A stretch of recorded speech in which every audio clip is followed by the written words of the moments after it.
ಮಾಜಿ ಸಚಿವ ರೇವಣ್ಣಗೆ ನ್ಯಾಯಾಂಗ ಬಂಧನವನ್ನ ವಿಧಿಸಲಾಗಿದೆ. ಅವರಿಗೆ ಮತ್ತೆ ಜೈಲೇ ಗತಿ. ಎಸ್ಐಟಿ ಪೊಲೀಸ್ ಕಸ್ಟಡಿಗೆ ಕೋರಲಿಲ್ಲ, ನ್ಯಾಯಾಂಗ ಬಂಧನಕ್ಕೆ ಒಪ್ಪಿಸಿ ಅಂತ ಹೇಳ್ತು. ಇವತ್ತು ಜಾಮೀನು ಅರ್ಜಿಯ ವಿಚಾರಣೆಯನ್ನು ಕೂಡ ಕೈಗೆತ್ತಿಕೊಳ್ಳಲಾಯಿತು.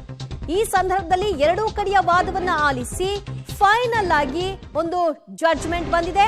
ಕೆಆರ್ ನಗರ ಕಿಡ್ನಾಪ್ ಪ್ರಕರಣದಲ್ಲಿ ಸದ್ಯ ಜೈಲು ವಾಸ ಮುಂದುವರೆದಿದೆ. ಮಾಜಿ ಸಚಿವ ರೇವಣ್ಣಗೆ ಜೈಲು 14 ದಿನಗಳ ಅವಧಿಗೆ ಜೈಲು ಅವಧಿಯನ್ನ ಈಗ ನಿರ್ಧರಿಸಲಾಗಿದೆ. ಕೆಆರ್ ನಗರ ಕಿಡ್ನಾಪ್ ಪ್ರಕರಣಕ್ಕೆ ಸಂಬಂಧಪಟ್ಟ ಹಾಗೆ ಈಗಾಗಲೇ ರೇವಣ್ಣ ಪರ ವಕೀಲರು ಒಂದಷ್ಟು ವಿಚಾರವನ್ನ ಹೇಳ್ತಾ ಇದ್ರು. ತನಿಖೆಗೆ ಸಹಕರಿಸಿಲ್ಲ ಅನ್ನೋದಷ್ಟೇ ತನಿಖೆಗೆ ಸಮಸ್ಯೆ ಅಂತ. ಈಗ ಇದೆಲ್ಲವನ್ನು ಆಲಿಸಿದಂತಹ ನ್ಯಾಯಾಲಯ ನ್ಯಾಯಾಂಗ ಬಂಧನಕ್ಕೆ ಆದೇಶವನ್ನ ಮಾಡಿದೆ. ಕೆಆರ್ ನಗರ ಕಿಡ್ನಾಪ್ ಕೇಸ್ನಲ್ಲಿ ಜೈಲು ವಾಸವನ್ನ ಅನುಭವಿಸಬೇಕಾಗಿದೆ ಎಚ್.ಡಿ. ರೇವಣ್ಣ. 7 ದಿನ ರೇವಣ್ಣಗೆ ಜೈಲು ಶಿಕ್ಷೆಯನ್ನ ವಿಧಿಸಲಾಗಿದೆ. ಮಾಜಿ ಸಚಿವ ರೇವಣ್ಣಗೆ ಜೈಲು ಅನ್ನೋದು ನಿರ್ಧಾರವಾಗಿದೆ. ಜೈಲ ಬೇಲ ಅನ್ನೋ ಪ್ರಶ್ನೆ ಇತ್ತು. ನ್ಯಾಯಾಂಗ ಬಂಧನ ವಿಧಿಸಲಾಗಿದೆ.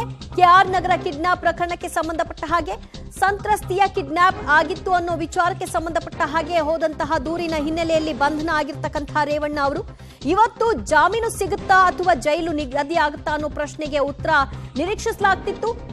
7 ದಿನಗಳ ನ್ಯಾಯಾಂಗ ಬಂಧನವನ್ನ ವಿಧಿಸಲಾಗಿದೆ.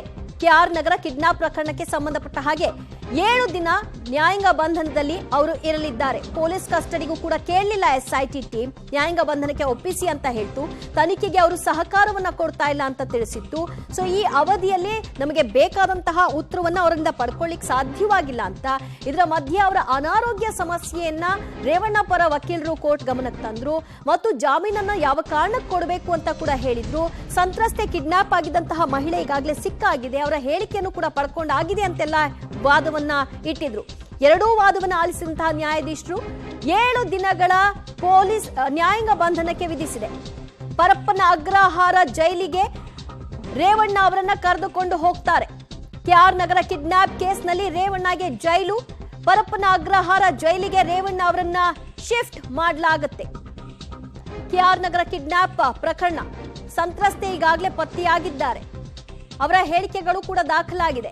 ಇದರ ಬೆನ್ನಲ್ಲೇ ಸಾಕ್ಷ್ಯ ನಾಶ ಆಗಬಹುದು, ಈ ವ್ಯಕ್ತಿ ಪ್ರಭಾವಿ ಆಗಿರೋ ಕಾರಣದಿಂದಾಗಿ ಅನ್ನೋ ಪಾಯಿಂಟ್ ಅನ್ನ ವಾದದ ಸಂದರ್ಭದಲ್ಲಿ ಎಸ್ಐಟಿ ಪರ ವಕೀಲರಿಟ್ಟಿದ್ರು.